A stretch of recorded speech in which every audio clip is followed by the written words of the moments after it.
Cabinet मंत्रिपदाची शपथ घेतल्यानंतर माणिकराव कोकाटे हे प्रथमच नाशिकमध्ये आलेले आहे आणि काल झालेल्या खातेवाटपामध्ये त्यांच्याकडे थेट त्याचे कृषी मंत्रिपदाचा जो इथं पदभार आलेला आहे. माझ्यासोबत कोकाटे साहेब साहेब प्रथमतः आपलं अभिनंदन. कृषी मंत्रिपद भेटलंय, काय पहिली प्रतिक्रिया? नाही, जबाबदारी मोठी आहे, अपेक्षाही मोठ्या आहे आणि शेतकऱ्यांच्या खूप अपेक्षा आहेत. कारण हा शेतीप्रधान देश आहे. देशाच्या शेतकऱ्यांना आणि राज्याच्या प्रामुख्याने महाराष्ट्राच्या शेतकऱ्यांना फार मोठ्या अपेक्षा आहेत आणि त्या अपेक्षा पूर्ण करणं हे त्याचं सरकारचं काम आहे आणि त्या संदर्भात त्यांना आवडतील अशा सोयीसुविधा निर्माण करणं यासाठी माझे प्रयत्न असणार आहे. केंद्र सरकारला बरोबर घेऊन आणि राज्य सरकारमध्ये वेगवेगळ्या प्रकारचे मार्केट्स उभे करणं, शेतीमाला एक्सपोर्ट इम्पोर्ट करणं आणि कमी वेळामध्ये कमी खर्चामध्ये जास्त या ठिकाणी व्यवस्थित कसे भाव मिळतील शेतकऱ्यांना या संदर्भात माझा प्रयत्न राहील. साहेब, खरं तर आपण आपल्याकडे कृषी मंत्रिपदाचा पदभार आलेला आहे. नाशिकमध्ये जर बघितलं तर सर्वाधिक द्राक्ष, कांदा, ऊस उत्पादक शेतकरी आहेत. त्यांचे प्रश्न अनेक दिवसांपासून प्रलंबित आहेत. किती आव्हानं वाटतंय, कशा पद्धतीने हे आपण प्रश्न सोडवणार आहे? नाही, आव्हानं तर खूपच मोठी आहेत, त्यात काही शंकाच नाही. या सगळ्या संदर्भामध्ये काही शेतकऱ्यांना पण विश्वासात घ्यावं लागेल, सरकारला पण विश्वासात घ्यावं लागेल, व्यापाऱ्यांना पण विश्वासात घ्यावं लागेल. अनेक गोष्टी आहेत, त्या कालांतराने जेव्हा समोर येतील तेव्हा त्याच्यावर आपण योग्य वेळी योग्य निर्णय घेऊ. साहेब, खरं तर पीक विम्याची जी योजना आहे ती युती सरकारची आहे. मोठ्या प्रमाणात पीक विमा जो आहे तो ₹1 शेतकऱ्यांना मिळतो, त्याचा लाभ घेतला जातोय. कुठेतरी त्या पीक विम्याच्या संदर्भात देखील बोगस पीक विमे उतरवले जात आहे. आपण आता राज्याचे कृषी मंत्री आहात, कशा पद्धतीने हे संपूर्ण प्रश्न आपण मार्गी लावणार?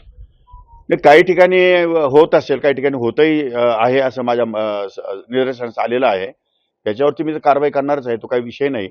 परंतु पीक विम्यामुळे बऱ्याच शेतकऱ्यांना मी या अगोदर निवडणुकीच्या काळात सांगितलं होतं की लाख लाख रुपये काही शेतकऱ्यांच्या खात्यावर आलेले आहेत.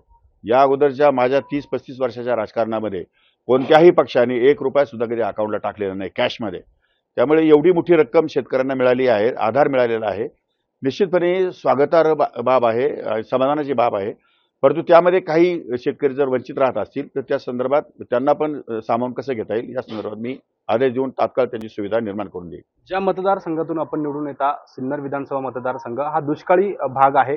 किती प्रश्न आहेत, नेमके कोणते प्राधान्यक्रमाने त्या ठिकाणचे जे प्रश्न आहेत ते आपण सोडवणार? नाही, सिन्नरचे प्रश्न तर दुष्काळी तालुका आहेच, परंतु आता मागे वळण योजनेच्या माध्यमातून बहुतांश भागामध्ये पाण्याचा आपण प्रयत्न केला आहे. अजूनही 30% गावं आमची जिरायती आहेत. परंतु येणाऱ्या काळामध्ये नदीजोड प्रकल्पाच्या माध्यमातून शेतीचं पाणी, उद्योगाचं पाणी, पिण्याचं पाणी ह्या योजना लवकरात लवकर कशा राबवल्या जातील त्याचाही मी या ठिकाणी विचार करणार आहे. खातंही माझे मित्र आहेत, नामदार राधाकृष्ण विखे पाटील त्यांच्याकडे आहे. त्यामुळे तेही या संदर्भात लवकरात लवकर पुढचं पाऊल उचलतील. आणि रस्ते आणि वीज या दोन गोष्टी महत्त्वाच्या आहेत. विजेच्या दृष्टिकोनातून 132 केवीचं सबस्टेशन सुरू झाल्यापासून बऱ्याचशा विजेच्या तक्रारी कमी झालेल्या आहेत. परंतु त्यामध्ये अधिक 132 केवीचे सबस्टेशन, केवी मेगावॅटचे सबस्टेशन उभे करून त्यातून शेतकऱ्यांना दिलासा देण्याचा माझा प्रयत्न राहणार आहे. आणि रस्त्यासाठी फार मोठ्या प्रमाणात निधी लागणार आहे. परंतु जसजसं या ठिकाणी सरकार पुढे जाईल तसंच ते रस्ते पण या ठिकाणी मार्गी लागतील. साहेब, खरं तर आपल्याला थेट कॅबिनेट मंत्रिपद दिलेलं आहे. मात्र एकीकडे जर बघितलं तर आपले ज्येष्ठ नेते असले छगन भुजबळ यांना जे आहे ते मंत्रिमंडळात स्थान भेटलं नाहीये. ते नाराज आहे, कसं बघतं त्यांची नाराजी? मला नाही वाटत ते नाराज असतील म्हणून, कारण काय मंत्रीपद ते 20 वर्षापासून मंत्री आहेत, त्यामुळे नाराज असण्याचं काही कारण नाही. त्यांचे काही गैरसमजांची शक्यता नाकारता येत नाही. ते गैरसमज दूर होतील आणि लवकरात लवकर ते कामाला लागतील असं मला वाटतं. त्यांनी थेट जी नाराजी आहे ती पक्षश्रेष्ठींकडे आपल्या जे आहे ती उघडपणे मांडलेली आहे. अजित पवारांना ते टार्गेट करताय. नाही, ते चूक आहे. अजित पवारांना टार्गेट करण्याची आवश्यकता नाही. अजित पवारांनी काही निर्णय सर्व समावेशक असे निर्णय घेतलेले आहेत. सर्व समाजाच्या लोकांना न्याय दिलेला आहे. ज्या ओबीसी समाजाची आपण चर्चा करतो त्या ओबीसी समाजाला 17 लोकांना या ठिकाणी सामावून घेतलेले मंत्रिमंडळामध्ये आणि 16च लोकांना फक्त मराठा समाजाला घेतले. त्यामुळे असं काही नाही कमी जास्त प्रमाणात झालंय, कोणा समाजावर अन्याय केलाय असं काही नाहीये. न्याय अतिशय योग्य केला आहे. अनेक नवीन लोकांना संधी दिली आहे आणि दादांनी हे जाणीवपूर्वक करणं आवश्यक होतं. ते केलं, त्यांनी काही चुकीचं केलेलं नाही असं माझं मत आहे. त्यामुळे भुजबळांचाही काहीतरी गैरसमज होत असेल, त्यांनी तो दूर केला पाहिजे असं माझं मत. साहेब, कुठेतरी पालकमंत्री पदाची देखील आता ज्या आहे ती चर्चा सुरू झालेली आहे. आपलाही दावा पक्षाकडनं केला जातोय. काय वाटतं, जिल्ह्यामध्ये सर्वाधिक जे आमदार आहेत ते आपल्या पक्षाचे? हो, आमचा दावा तर आहेच. मुळात आम्ही 7 लोक आहोत राष्ट्रवादी काँग्रेस पक्षामध्ये. भारतीय जनता पक्षाचे 5च आहेत आणि शिंदे साहेबांचे 2 आहेत. म्हणजे एकूण 15 पैकी 14 आमदार आमचे आहेत.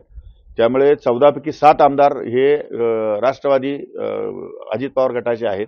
त्यामुळे ते पालकमंत्रीपद आमच्याकडे राहावं अशी आमची मागणी कायम राहणार आहे. साहेब, जिल्हाभरात जे आहे ते आपले स्वागतासाठी बॅनर लागलेले आहेत. अनेक बॅनरवर जे आहे ते भुजबळांचा फोटो त्या ठिकाणी दिसत नाहीये. आपलं आणि भुजबळांचं जे वैर आहे ते पुन्हा एकदा अधोरेखित होते असं म्हणता येईल. नाही, वैर नाही म्हणता येणार. मी या अगोदर सांगितलेलं आहे, मतभेद आहेत, असतील माझे, त्यांचे असतातच मतभेद, कोणाशी नाही, सर्वांशी मतभेद आहेत, माझ्या घरच्यांशी पण आहेत. मतभेद असणं साहजिक आहे, फार मोठी गोष्ट नाहीये. परंतु आता ते बॅनर जे लावले त्या कार्यकर्त्यांनी लावले, त्यांनी कोणाचे फोटो टाकायचे नाही टाकायचे तो त्यांचा अधिकार आहे. ते काय मला विचारून टाकले नाही. मला विचारलं असतं तर मी सांगितलं असतं भुजबळांचा फोटो टाका. याच्या अगोदर सगळ्या कार्यक्रमांमध्ये माझे भुजबळांचे फोटो आहेत, मी जे सिन्नर तालुक्यात लावले तिथे. मात्र भुजबळांचे राजकीय कट्टर विरोधक समजले जाणारे सुहास कांदे यांचा बॅनर आपल्या ठिकाणी जो फोटो आहे तो बॅनरवर पाहायला मिळतोय. मात्र भुजबळांचा दिसत नाही. मला माहित नाही कोणी लावले, त्यांच्या लोकांनी लावले असतील, कोणी लावले असतील. बाहेरचे लोक, कार्यकर्त्यांना स्वातंत्र्य आहे, ते लावू शकतात कोणाचे फोटो, त्यांना जे योग्य वाटतं ते करतात. नक्कीच आपल्यासोबत होते कृषी मंत्री माणिकराव कोकाटे. एकंदरीत जे राज्यातील प्रश्न आहेत, शेतकऱ्यांचे महत्त्वाचे प्रश्न आहेत, ते प्राधान्यक्रमाने सोडवले जातील. आणि नाशिक जिल्ह्याचा पालकमंत्री पदाचा जरी दावा असेल तरी नाशिक जिल्ह्यातील जर आमदारांची संख्या बघितली तर राष्ट्रवादीची सर्वाधिक आहे. त्यामुळे आमचा दावा कायम असल्याचं देखील कृषी मंत्री माणिकराव कोकाटे यांनी आपल्याशी बोलताना म्हटलंय. कॅमेरामन मयूर बारगजेसह शुभम बोडके, एबीपी माझा, नाशिक. एबीपी माझा, उघडा डोळे बघा नीट.